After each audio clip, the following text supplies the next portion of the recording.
नमस्कार।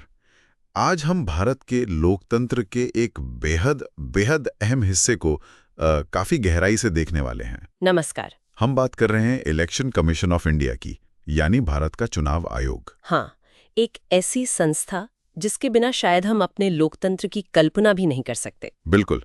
और इसको समझने के लिए हमारे पास कुछ प्रमाणिक स्रोत भी हैं, जैसे कि एक चैप्टर 43 इलेक्शन कमीशन नाम से। हम उसी के कुछ अंशों को आधार बनाकर बात करेंगे। हाँ, ये अच्छा रहेगा, एक स्ट्रक्चर्ड तरीके से समझने में मदद मिलेगी। हमारा मकसद बिल्कुल साफ है। ये विषय थोड़ा जटिल हो सकता है, पर हम कोशिश करेंगे कि इसकी जो सबसे खास, सबसे जरूरी बातें हैं, वो आसान भाषा में समझ आ जाएं। तो शुरू करें, खोल कर देखते हैं इसे। बिल्कुल बिल्कुल। देखिए, सबसे पहले तो ये समझना होगा कि चुनाव आयोग है क्या। ये मतलब संविधान द्वारा बनाई गई एक संस्था है, परमानेंट है और इंडिपेंडेंट है। स्थायी और स्वतंत्र, ये दो शब्द बहुत महत्वपूर्ण हैं। हाँ, बहुत ज्यादा। और इसका मुख्य काम, जैसा कि नाम से ही पता चलता है, देश में चुनाव करवाना है। लेकिन सिर्फ करवाना नहीं, बल्कि स्वतंत्र और निष्पक्ष चुनाव करवाना, फ्री एंड फेयर इलेक्शंस। और ये शक्ति इसे कहाँ से मिलती है? ये शक्ति सीधे संविधान से मिलती है। संविधान का आर्टिकल 324, अनुच्छेद 324, ये कहता है कि संसद, राज्य विधानसभाओं, राष्ट्रपति और उपराष्ट्रपति, इन सभी के चुनावों का अधीक्षण, निर्देशन और नियंत्रण, मतलब सुपरिंटेंडेंस, डायरेक्शन एंड कंट्रोल, ये सब चुनाव आयोग के हाथ में होगा। ये तो बहुत बड़ा दायरा हो गया, मतलब पार्लियामेंट से लेकर प्रेसिडेंट तक के चुनाव। जी हाँ, इसीलिए इसे एक अखिल भारतीय संस्था, ऑल इंडिया बॉडी कहा जाता है। ये केंद्र सरकार और राज्य सरकारों दोनों के लिए काम करती है। अच्छा, ये केंद्र और राज्य दोनों के लिए है? हाँ, लेकिन यहाँ एक छोटा सा फर्क याद रखना जरूरी है। जो पंचायतों और नगर पालिकाओं के चुनाव होते हैं, मतलब लोकल बॉडीज के, उनके लिए हर राज्य में अपना अलग राज्य चुनाव आयोग होता है, स्टेट इलेक्शन कमीशन। वो आर्टिकल 324 के तहत नहीं आते। अच्छा, तो ये फर्क है। पंचायतों और नगर पालिकाओं के लिए राज्य चुनाव आयोग अलग हैं। ठीक है, समझ गया। तो अब ये बताइए कि ये जो राष्ट्रीय स्तर का चुनाव आयोग है, ये बनता कैसे है? मतलब इसमें कौन लोग होते हैं, स्ट्रक्चर क्या है इसका? हाँ, ये भी आर्टिकल 324 में ही बताया गया है। इसके अनुसार चुनाव आयोग में एक मुख्य चुनाव आयुक्त होंगे, यानी चीफ इलेक्शन कमिश्नर, यानी CEC कहते हैं। CEC? ठीक है। और उनके अलावा उतने अन्य चुनाव आयुक्त होंगे, यानी इलेक्शन कमिश्नर्स या ECs, जितने राष्ट्रपति समय समय पर जरूरी समझें और तय करें। तो मतलब संख्या तय नहीं है संविधान में, सिर्फ CEC का जिक्र है और बाकी जितने राष्ट्रपति तय करें। बिल्कुल, संविधान ने संख्या निश्चित नहीं की है, ये राष्ट्रपति पर छोड़ा गया है। और इन सभी की, मतलब CEC और बाकी ECs की नियुक्ति राष्ट्रपति ही करते हैं। नियुक्ति राष्ट्रपति द्वारा होती है, ठीक है। और जब अन्य चुनाव आयुक्त, मतलब ECs नियुक्त होते हैं, तो जो CEC होते हैं वो आयोग के अध्यक्ष, चेयरपर्सन के तौर पर काम करते हैं। अच्छा, तो वो चेयरपर्सन होते हैं। पर आपने कहा कि संख्या तय नहीं है, राष्ट्रपति तय करते हैं। तो अभी क्या स्थिति है, कितने सदस्य हैं? हाँ, ये एक दिलचस्प सफर रहा है। देखिए, जब 1950 में संविधान लागू हुआ और आयोग बना, तब से लेकर 15 अक्टूबर 1989 तक ये एक सिंगल मेंबर बॉडी थी। मतलब सिर्फ एक मुख्य चुनाव आयुक्त होते थे। सिर्फ CEC? इतने सालों तक। हाँ, करीब 39 साल तक। फिर 16 अक्टूबर 1989 को पहली बार राष्ट्रपति ने 2 और चुनाव आयुक्त नियुक्त किए, तो ये एक मल्टी मेंबर बॉडी बन गई, 3 सदस्य हो गए 1989 में। अच्छा, लेकिन ये व्यवस्था ज्यादा दिन चली नहीं। कुछ ही समय बाद जनवरी 1990 में उन 2 ECs के पद समाप्त कर दिए गए और ये फिर से सिंगल मेंबर बॉडी बन गई। अरे, मतलब पहले 1, फिर 3, फिर वापस 1। हाँ, कुछ ऐसा ही हुआ। लेकिन फिर कहानी बदली। अक्टूबर 1993 में राष्ट्रपति ने फिर से 2 और चुनाव आयुक्त नियुक्त किए। दोबारा? जी, 1993 में? जी। और तब से लेकर आज तक ये एक मल्टी मेंबर बॉडी ही है, जिसमें एक मुख्य चुनाव आयुक्त और 2 अन्य चुनाव आयुक्त होते हैं, यानी कुल मिलाकर 3 सदस्य। तो अब ये स्टेबल है, 1993 से 3 सदस्य हैं, एक CEC और 2 ECs। ये जो बदलाव हुए, सिंगल से मल्टी, फिर सिंगल फिर मल्टी, इसका कोई खास कारण, मतलब क्या जरूरत महसूस हुई? देखिए, इसके पीछे कई कारण हो सकते हैं। एक तो शायद बढ़ता हुआ काम का बोझ, चुनाव प्रक्रिया समय के साथ और जटिल होती गई, वोटर्स की संख्या बढ़ी, पार्टियों की संख्या बढ़ी, तो शायद ये महसूस किया गया कि एक व्यक्ति के लिए सब कुछ संभालना मुश्किल है। हाँ, ये तो हो सकता है। दूसरा, मल्टी मेंबर बॉडी होने से, मतलब एक से ज्यादा सदस्य होने से फैसलों में एक तरह का बैलेंस आता है, अलग अलग नजरिए शामिल होते हैं, कंसल्टेशन होता है। शायद ये भी एक वजह रही हो, ज्यादा पारदर्शिता, ज्यादा सामूहिक निर्णय लेने की प्रक्रिया। ये बात भी सही है। अच्छा, तो अब ये 3 सदस्य हैं, इनके बीच आपस में क्या व्यवस्था है? क्या सीईसी सीनियर हैं तो उनके पास ज्यादा पावर होती हैं, या तीनों बराबर हैं? ये बहुत महत्वपूर्ण सवाल है। देखिए, जब अन्य आयुक्त नियुक्त होते हैं तो सीईसी चेयरपर्सन का काम करते हैं, लेकिन जहां तक शक्तियों, वेतन, भत्तों और दूसरी सुविधाओं का सवाल है, वो तीनों के लिए बिल्कुल बराबर है। बिल्कुल बराबर। हाँ, बिल्कुल। और उनका स्टेटस सुप्रीम कोर्ट के जज के बराबर होता है। मतलब सैलरी, अलाउंस, पर्क्स, सब कुछ वैसा ही जैसा सुप्रीम कोर्ट के जज का होता है। अच्छा, सुप्रीम कोर्ट के जज के बराबर। ये तो काफी महत्वपूर्ण बात है। जी हाँ। और अगर आयोग के सामने कोई मुद्दा आता है और उस पे तीनों सदस्यों की राय अलग-अलग है, मतलब मतभेद है, तो फैसला बहुमत से होता है, मेजॉरिटी व्यू से। किसी एक की, यहाँ तक कि सीईसी की भी अकेले नहीं चलती। मतलब तीनों की सहमति जरूरी नहीं, पर बहुमत जरूरी है। 2-1 से भी फैसला हो सकता है। बिल्कुल। फैसला बहुमत के आधार पर लिया जाता है।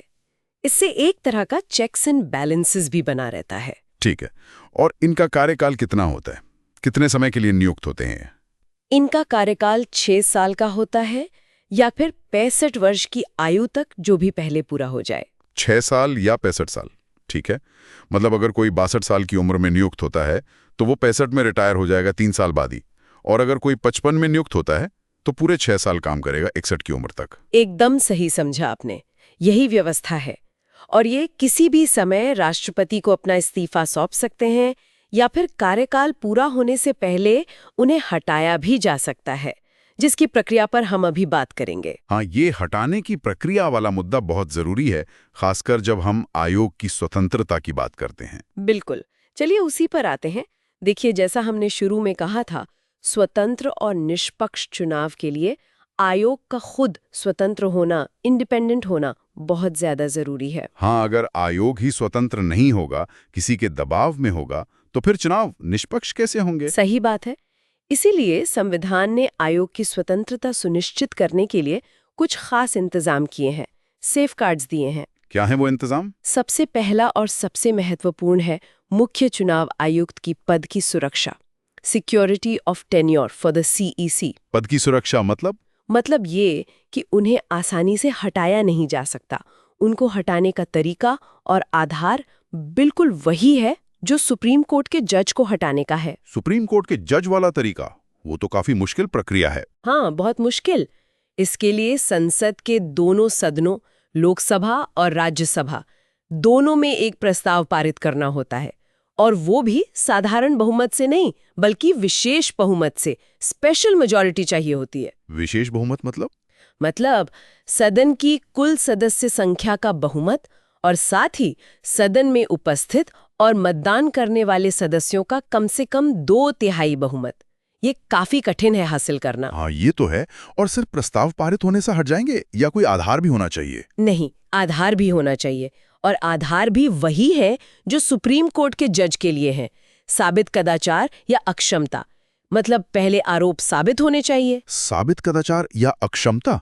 तो इसका मतलब ये हुआ कि सीईसी राष्ट्रपति की मर्जी पर निर्भर नहीं है, जैसे कई और अधिकारी होते हैं जो during the pleasure of the president काम करते हैं। बिल्कुल नहीं। वो राष्ट्रपति की मर्जी पर पद धारण नहीं करते, हालांकि उनकी नियुक्ति राष्ट्रपति करते हैं। हटाने की प्रक्रिया पूरी तरह से संसद के हाथ में है, और वो भी एक बहुत ही कठिन प्रक्रिया के तहत। ये उनकी स्वतंत्रता का बहुत बड़ा आधार है। ये तो हुई सीईसी की बात।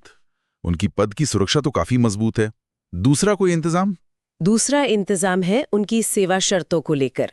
एक बार सीईसी नियुक्त हो जाने के बाद उनकी सेवा शर्तों में कोई ऐसा बदलाव नहीं किया जा सकता जो उनके लिए अलाभकारी हो। मतलब उनकी सैलरी, भत्ते या दूसरी सुविधाएं कम नहीं की जा सकती। अच्छा, नियुक्ति के बाद कोई नुकसानदायक बदलाव नहीं हो सकता। ये भी एक तरह की सुरक्षा है। जी, ताकि कोई सरकार बाद में दबाव बनाने के लिए उनकी सेवा शर्तों में कटौती ना कर सके। ठीक है, ये तो हुए सीईसी के लिए इंतजाम। लेकिन आयोग में तो 2 और सदस्य भी होते हैं, ईसीज। क्या उनके लिए भी यही सुरक्षा है? यहाँ थोड़ा फर्क है। जो अन्य चुनाव आयुक्त हैं, ईसीज, या फिर अगर कोई क्षेत्रीय आयुक्त नियुक्त किया जाता है, उन्हें पद से हटाने के लिए मुख्य चुनाव आयुक्त की सिफारिश जरूरी है। मतलब उन्हें राष्ट्रपति हटा सकते हैं, लेकिन सिर्फ सीईसी की सिफारिश पर। हाँ, इसका मतलब ये हुआ कि उनकी पद की सुरक्षा सीईसी जितनी मजबूत नहीं है। सीईसी को हटाने के लिए जहां संसद की विशेष बहुमत वाली प्रक्रिया है, वहीं ईसीज को सीईसी की सिफारिश पर राष्ट्रपति हटा सकते हैं। तो यहाँ सीईसी का रोल बहुत अहम हो जाता है उनकी पद सुरक्षा में। बिल्कुल। ये एक अंतर है जिस पर अक्सर चर्चा भी होती है कि क्या तीनों सदस्यों की पद सुरक्षा एक समान नहीं होनी चाहिए जब उनकी शक्तियां और जिम्मेदारियां बराबर हैं। हाँ, ये सोचने वाली बात है।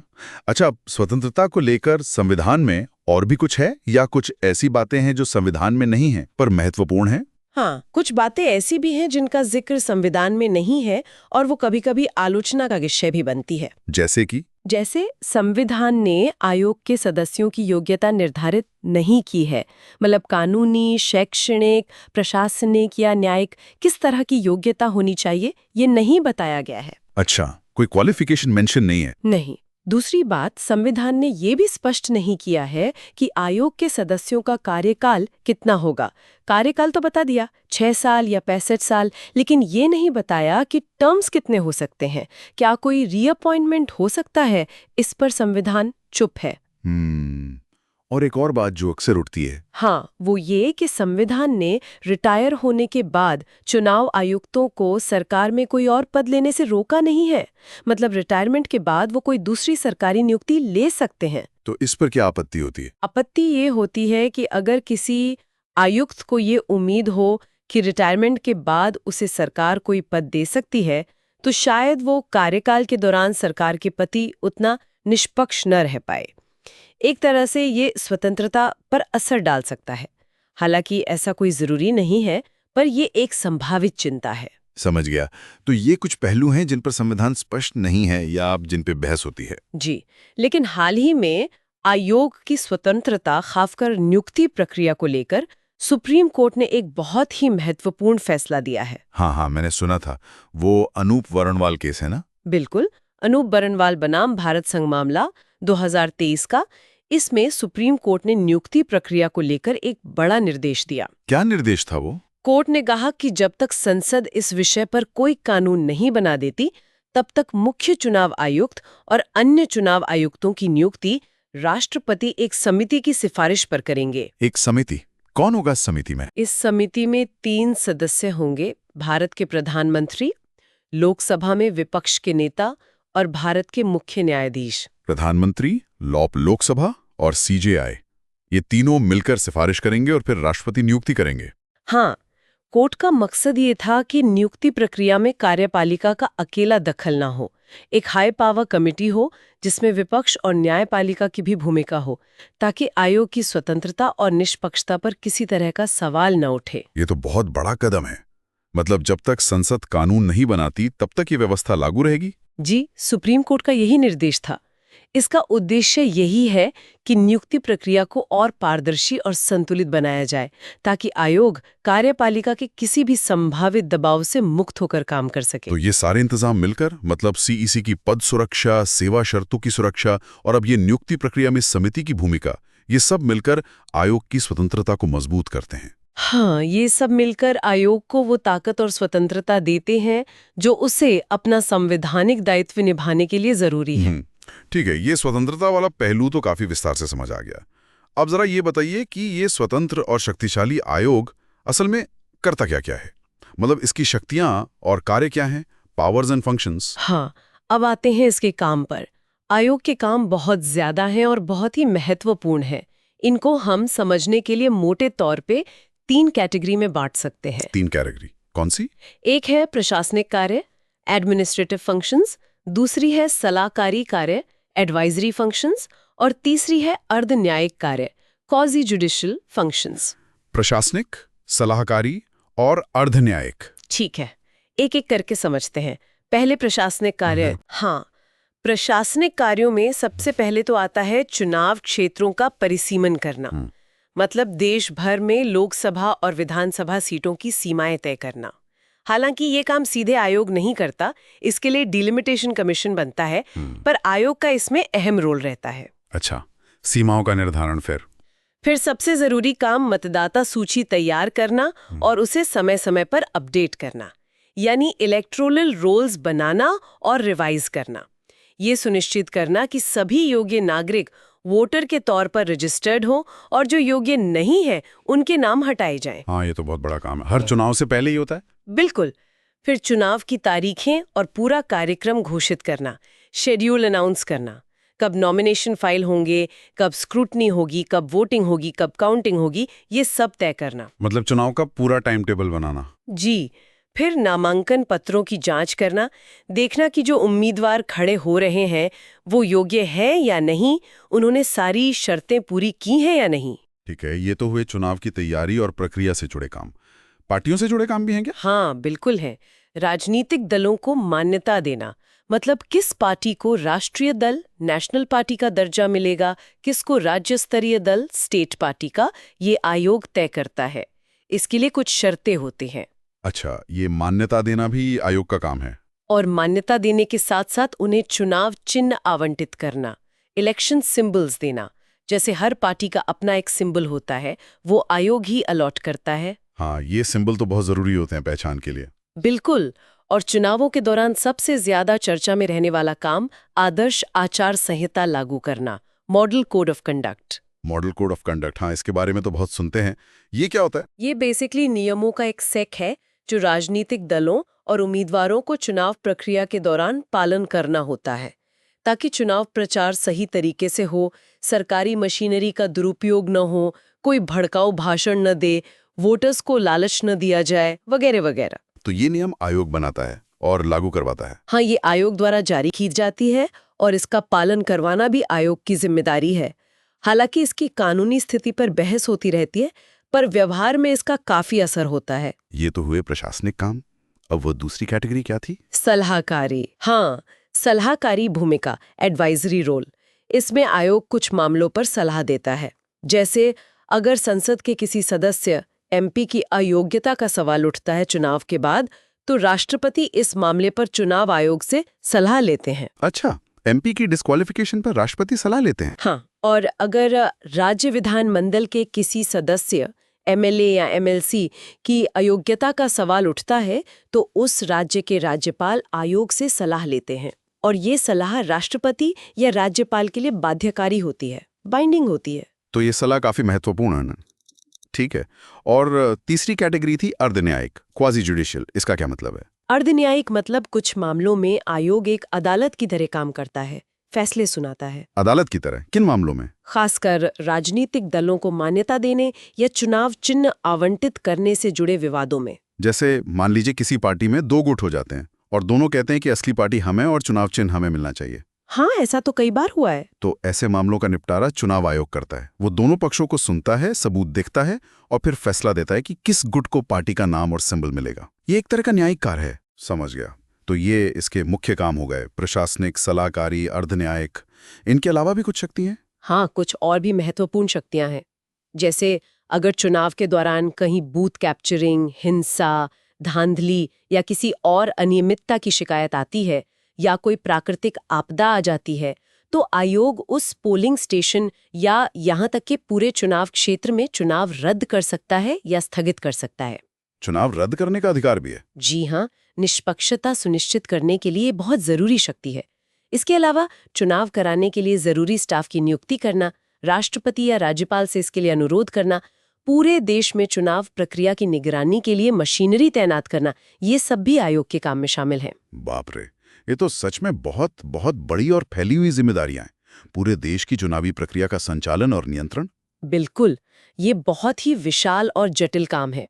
और इन सब कामों को करने के पीछे आयोग की एक स्पष्ट सोच, एक विजन और मिशन भी है। अच्छा, क्या है वो विजन और मिशन? आयोग का विजन है चुनाव प्रबंधन में उत्कृष्टता हासिल करना, चुनावी प्रक्रिया में लोगों की सक्रिय भागीदारी को बढ़ाना, प्रमोट एक्टिव पार्टिसिपेशन और भारत के साथ साथ विश्व स्तर पर लोकतंत्र को मजबूत करना।